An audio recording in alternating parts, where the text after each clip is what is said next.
Hi there, all of my creative and crafty friends. Welcome to Boho Jewel. If you're a returning subscriber, welcome back. Thanks for popping in. And if you are new to my channel, welcome to you as well.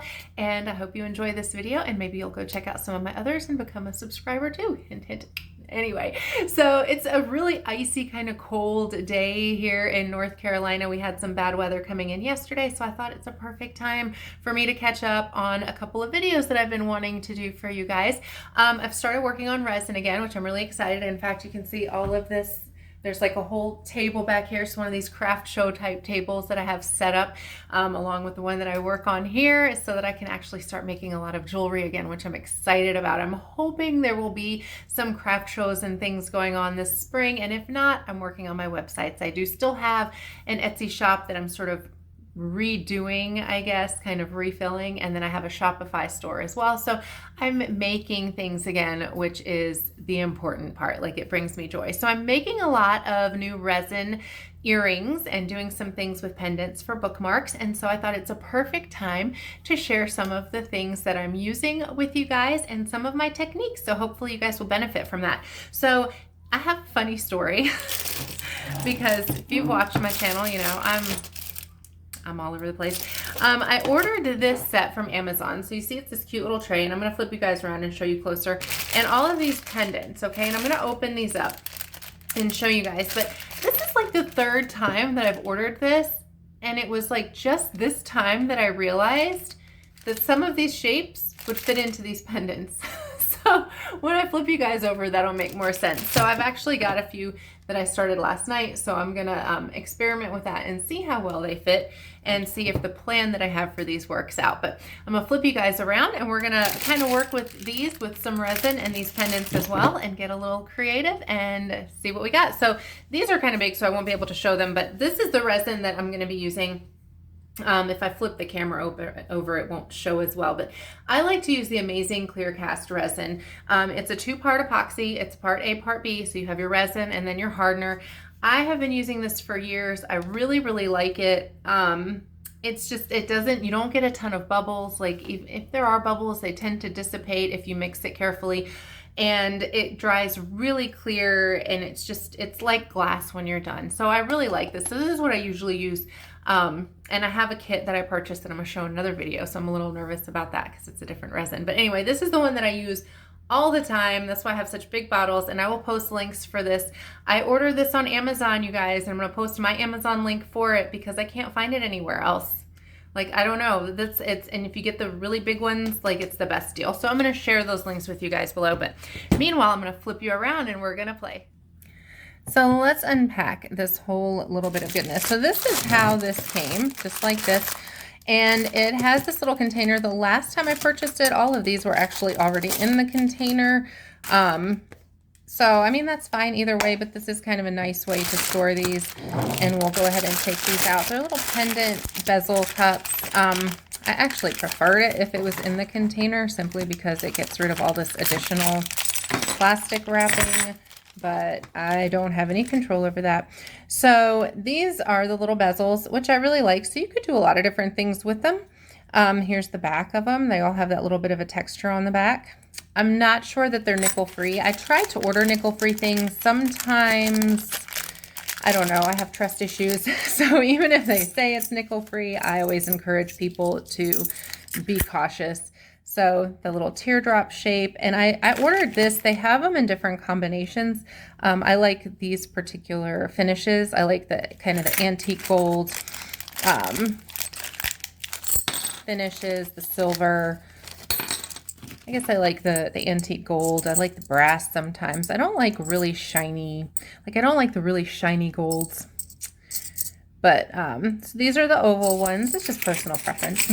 I will make stuff with that sometimes still too, because I know everybody likes different things and it just depends. So then we have some square molds as well, or not molds, but bezels. So, and they're just big enough that you could put some papers in there or some little findings and fill them with resin, which is what I had been doing all this time with these. Oh my gosh, all these little bags. So, whoops, and then the little heart-shaped ones. So yeah, usually there's not this much plastic. So So like I said, usually the last couple of times I got them, they were already in the container, so I'm not sure. I don't know. I don't know if it was maybe from a different seller this time or what's going on, but okay. Let's set all of this noisiness aside. So I'm going to show you guys kind of what I have been doing with these and what my plan is for these particular ones once I realized that the mold would fit. So this is kind of what I was doing with them, and just putting some paper in the background that's really shiny. I don't know how well it's going to show, and putting a couple of little bits and pieces, and then just fill them with resin. So I've done some videos showing how I do that, and if I remember, I will put those in the cards. So just kind of filling them. I found this was like a bracelet connector, like or not necessarily for a bracelet, but like the little connector charm, and I decided to kind of fill it in. I was playing around with alcohol inks in there and they got a little messy, so I'm not sure what I'm going to do with that. But so that's just a couple of ideas there. I'm going to use those for bookmarks. Just need to order some more things. So it comes with this silicone mold. So the silicone molds are flexible and they're nice because it's really easy to just go through the back and pop your pieces out once they're done, versus the plastic molds. Sometimes you really have to push and they can crack a little bit. So this is what I've discovered. So a few of these, not all of them, because I was like, what am I going to do with all these little bitty things? But I guess you could find cups that would fit these smaller ones as well. So I looked at them and I thought, oh, that should fit in that cup. And I don't know why it took me so long to figure that out. So we're going to play around with that and see how well they really fit. These should be pretty set. I think they are. I did them last night. I'm probably pushing it a little for time, but we're going to see how it worked out. So what I'm going to do, I have these little map papers, and I thought it would be cute because I found these key bits and pieces, these little key charms. So it's this little, from this book, it's just a cardstock book for like scrapbooking and stuff. I like these. I purchased this one in particular because somebody had wanted me to do some stuff with anchors for her. So yeah, I like to get these when they're on sale. And if I ever find the papers, I get them. I'm like, oh, I like it. I can do something with it. But they have these little map sheets in there. So I wanted to do the maps and then put the key charms on top, right? It's like a treasure hunt kind of thing. So the way that I do this, I have my little X-Acto scissors right here. These are my favorite all time ever. I cannot even remember where I got these, but I really can't. I've had them for so long. But if I find a link for Amazon, I will put it down there for you guys. So what I like to do, let's see, let's start with the heart-shaped one. And since I've got a sort of a brass key in there, I'm going to put that on here. And I will show you guys how I pour the resin into those as well. But I'm going to kind of jump ahead here since we have those finished. So what I'm going to do, what I like to do, and I've done this kind of video before as well, I'm going to just kind of find a place where I think it'll be cute. And I'm just going to take it and sort of gently press around those edges. You don't have to get too rough with it. Basically just to create an indent so I can see where to cut. Okay. Ta-da! So it has that little indent, right? So then I'm just going to take my little handy dandy scissors, and the easiest thing to do when you're cutting something, especially if you're trying to be precise, for me anyway, go ahead and cut it out of the larger paper so you can really get around there. And then we're just going to trim that up, and then that will fit inside the bezel cup. So now I've also purchased some things that end up coming with like the cabochons, the little clear glass bits to go on top. I actually end up always just filling things up with resin. I have struggled to keep glue from showing up on those little glass pieces. I'm going to show you guys what I'm talking about, if that makes sense. Because I have some right over here. These right here, where you purchase them, my other ones, the resin is sitting downstairs, but you basically, it's like you would buy one large enough for that, and then you would glue it on top. You could put just paper down and glue them on top. I just have not had a lot of luck with that turning out well. So if you have any thoughts on that, let me know. I'm gonna trim that little bit off still. I find it doesn't matter what kind of glue or anything, little air bubbles get caught under there and it's frustrating. So you guys let me know if there's anything you've tried to get those to cooperate that way. But then I do also like to do the resin because then I can add little things in there as well. Little bits and pieces. I really like these scissors. They can be really exact. So let's see how that's going to fit. And now if it's a little bigger, my tip to you would be I prefer it to be a little bigger rather than too small, because if it's too small and you kind of like, if it ends up scooting, you can see the little bits in like of edge. So I would actually rather that I can kind of push it into the edge a little bit. Now the heart, I had to pick the hardest shape, right? This reminds me of the umbrella game on Squid Game. Pick the hardest shape and it didn't work out. Sorry, that just went dark. All right, so, and just kind of push those edges in, because then it's either short enough in some places that it will hide once I get the resin in there, or I can pop it back out again now, and it's left a little bit of a dip. So now I can go in and trim that just a little bit more. Less is more, because you can always go back and cut a little bit more. So just kind of wear it rounds, if you can see that. But once it's too much, it's just frustrating, because then you just have to start over. Oh, let's try that. There we go. Yeah, because it's okay if like a little bit of the edge comes up right there, because once we get the resin in there, it's going to seal it up just fine. So now that's my plan. Now you can glue your paper down. For these, like, I feel like the dip it's enough of an edge right there that I don't necessarily need to do that, because once I put a little resin in there, that's going to hold that. But let's pop out this key. So I'm going to show you guys how this pops out, how easily. Boom, and it just comes right out. And then see how that fits. Oh, that fits pretty well. Yeah. So now I have a plan on how I want to kind of get that to seal up, because you see I don't know how well you can see, there's a little bit of space there. So we're going to play with that a little bit as well, but I'm pretty happy with that. I think that worked out pretty well. I think that'll be cute. You see where the resin just sort of magnifies everything, and I can still feel it's not quite as set as I would like it to be either. So I'm going to pop that back in there while I demo this for you guys. It's not going to damage anything, like it's fine, but I did this last night, so I know it still needs a couple of hours to get to that place where it's going to be really solid. So what I did on these, I didn't fill them up necessarily quite to the max or over like I necessarily would. So I think if you want it to fit exactly in here, you definitely have to fill it all the way up to the brim. So let me get my resin started. I'm going to show you guys how we're going to mix this up.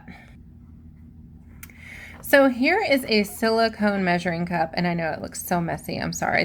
Most of this is on the outside. I just haven't popped it all off. So I like these rather than using the plastic cups. The resin, you can see it just pops right off of here. Most of it from the inside, like once it's done, you just kind of give it a squeeze and it pops out, and it all comes out real easily. And you can just kind of wiggle around through the inside of it and just kind of run your thumb through the inside. And any excess resin, just like that, it's just going to come right out of here. So these are reusable.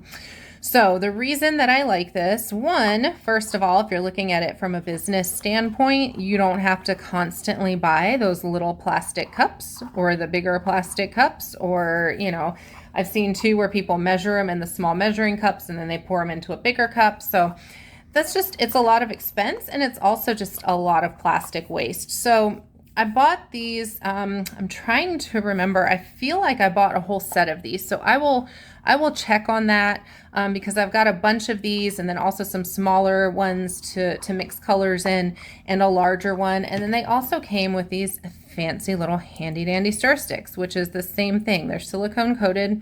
So all that resin just pops right off of there. So you don't have to worry about, you know, contaminating your new resin. You just let it sit, let it dry, and it just comes right on off. So there are measurements on the sides. I like to, and these have come off from yesterday. You can just take a Sharpie, See, I don't know if I have a Sharpie up here. I think they're all downstairs. They are. Oh, no, there's one. As I knock a bunch of stuff down. Did you hear that?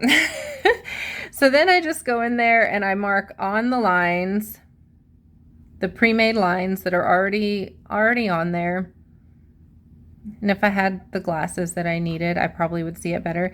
And then this is 20.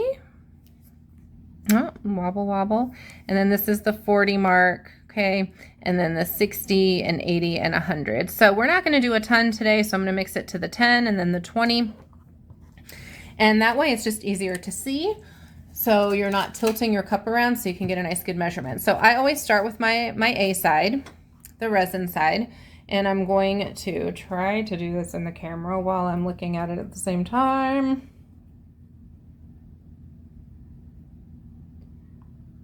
And the slower the better anytime you're pouring resin. So I'm just trying to keep an eye on this from the side. And you want to mix equal parts. So there we go. Now another tip that I learned at a workshop recently because we were kind of in a hurry. This is not something I've run into at home because I always pour side A and then put the lid back on and set it to the side. And then I pour my side B, which is the hardener. So if you take the lid off of both of them at the same time, you very well might run into an issue of putting the lid on the wrong place when you're finished, which could lead to gluing your lids onto the containers because it's going to have like a little bit of coating around the edges there. It's not a big deal if you keep the right lid on there, but if you mix the lids up, it's going to harden because that's what it does. That's what it's chemically designed to do. Let's put those down there. So there we go, equal parts mixed. And now I'm just going to slowly stir this around. So with your resin, you don't want to go in there like you're whisking eggs.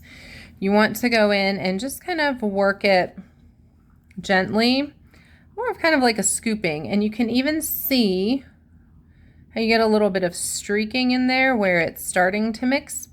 So that's the goal. You're trying to mix both parts equally together. And I'm going to pause this because I'm sure you don't want to take a nap watching me stir this around. So you're going to stir it for about a minute and then let it sit for about a minute.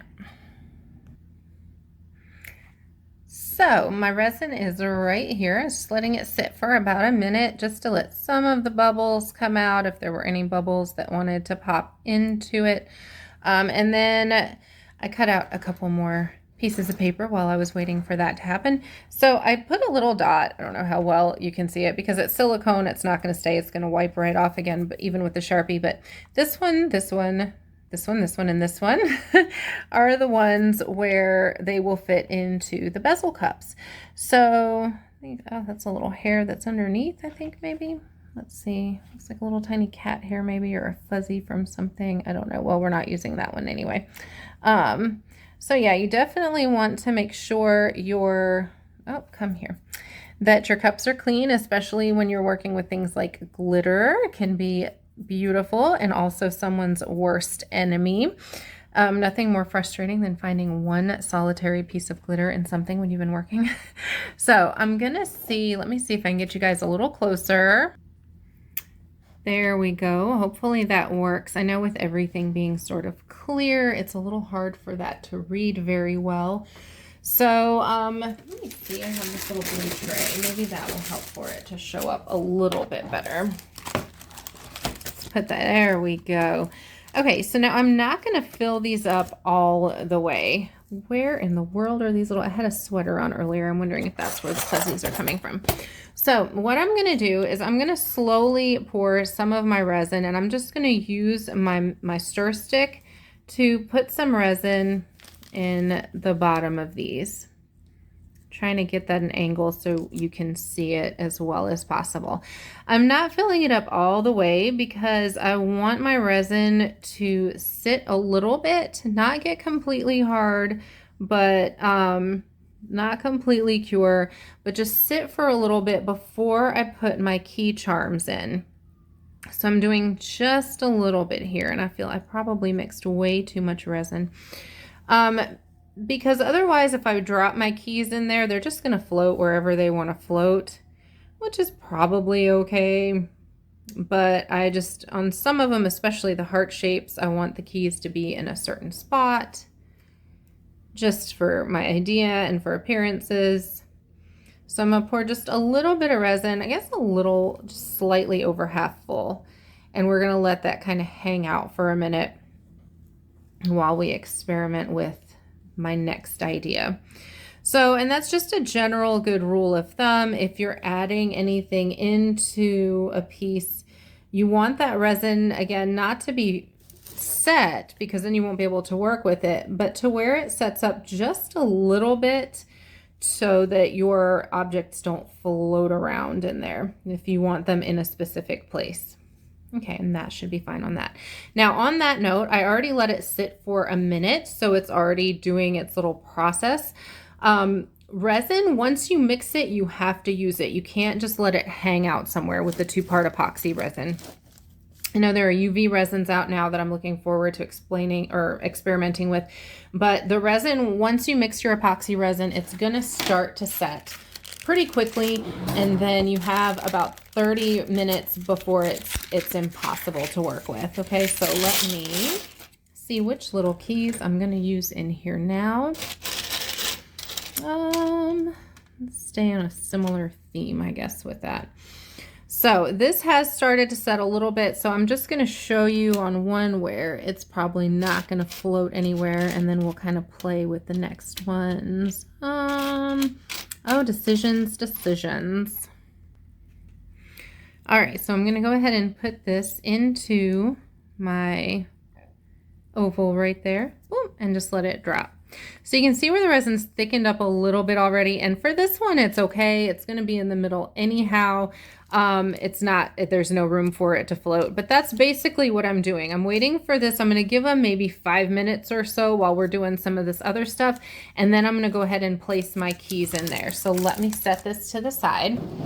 And you guys are going to experiment with me because this is something I have not tried before. So let's get this little heart popped back out of here that we had earlier. And so you can see a little closer now maybe where there are some gaps here. So that's why I didn't fill it up completely, because my thought was, now there's not a lot of wiggle room in there, but my thought, let me pull my covered tray back over here. And this is just a piece of wax paper, and I have it marked on the back that this is a crafting board.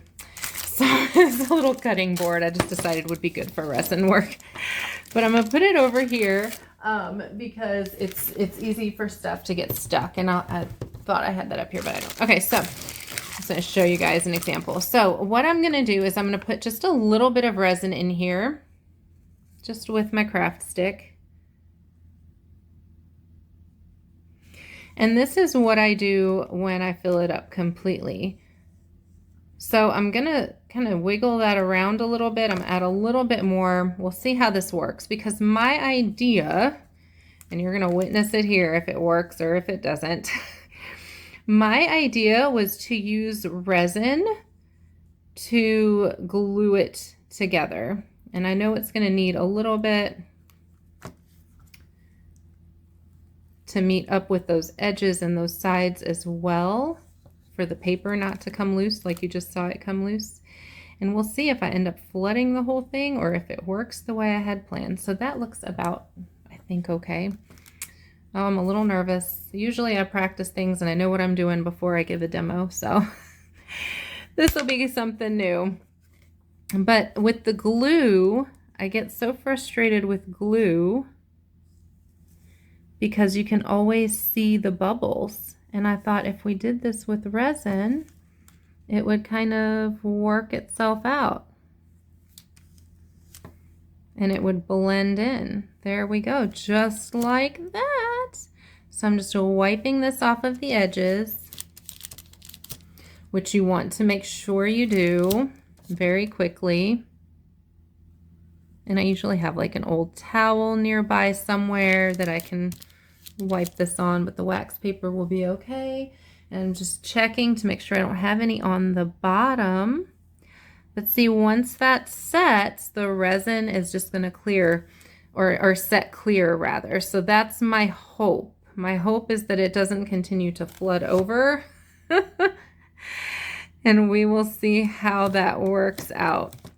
I think maybe it would work a little bit easier if it was on something deeper, but we will see how that works out. So the main thing is you don't want it kind of flooding to the back, but if it does, it's okay. That's why the wax paper, again, putting it on the wax paper, even if it slides over, it'll come right off of here and you can sand it down and it's not that big of an issue. So I feel like I have a little more flooding than I want, so I think maybe I won't put quite so much on the next one.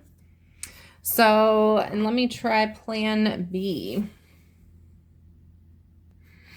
So my plan B, a lot of times if you take your paper, if you're using papers, what you want to do is dip them in your resin first to kind of coat them so you don't get bubbles. So let's see, I might just try to do that. So much on my fingers already. I don't think a little more will matter. These little tweezers just also came with a kit that I got. So I'm going to do that and kind of let the resin run over it.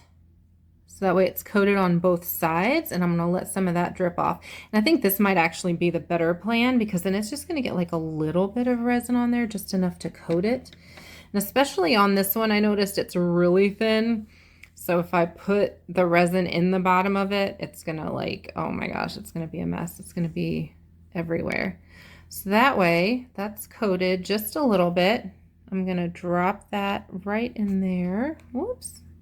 The camera's so low. There we go. So that's going to glue it down. Let me get this out of the way. This is why my tables are such a mess, you guys. The creativity sets in and I'm all over the place. So I'm going to set that down, making a mess everywhere. And then let's pop out our oval with the silver key in it and put that on top. They're slippery. And see how that works out. Oh, I'm nervous. That one's really deep too. That one's like really big. I think it's a big dome. So this is something totally new that I thought I would try, and I think that's going to work out way better. So I'm just going to leave that alone, which I say as I start touching it some more. Yeah, so I'm going to leave that alone and see how it dries. I think that'll work out pretty well. That's what I was going to say when using like the little glass bits and pieces too. Like when you put the glue, because I thought, oh, this would be cool, and then I'll just glue my resin pieces on top, but you end up with those weird splotchy situations, right? So I thought maybe using the resin would be a great way to blend that, right? So I'm going to set these aside for now so that I can show you the plan over here. Let's see. On these that we're working on, and put that in the corner right there. So I'm going to add my keys to this, and then we're going to pretend that I've added my keys to all of these and they've been sitting and I don't have to worry about them floating. So after about 15 minutes or so, I would go in and then you just fill the rest up with resin. Okay. And I will link some of my other videos as well where I go into a little more detail, specifically step by step. And then we're just going to fill that up a little bit more. And I almost feel like those are so deep, they don't even need to be that full, but why not? So then you're just filling it to the top and then you let it sit. So your resin needs to cure for 24 hours for it to be completely set. Okay, so I'm going to play around with this a little more and let those sit. So I will post the finished results on my Instagram for sure. I'm not going to touch it. I want to touch it, but it looks fine. Oh, what is wrong with me? I'm like, don't touch it, but I want to touch it, but don't touch it. But it looks to me like that's going to work. I think that's going to work really well because when you add resin to resin, it blends really well. So you can do like the layering and things. So that was my theory behind that. So I will post my final results of this on my Instagram page. You guys let me know if you enjoyed that. I hope you did. I hope you got something new out of it. I will post all of the kits and all of the other things down below. Let's pop a couple more of these out while I'm chatting. And yeah, so that's all I've got for you today. I'm going to post another kit that I purchased yesterday and share that with you guys. I'm kind of excited about it. I'm also nervous about it. These have a lot of bubbles in them. I don't know what happened after I was bragging about this. I think I maybe stirred it a little too fast yesterday, but it's working out okay. So I will see you guys soon. Thanks for watching. I hope that you all have a wonderful, wonderful week, and I will see you soon. Stay creative, and if you haven't already, please subscribe, and I'll be back probably tomorrow with another video. Take care. Bye.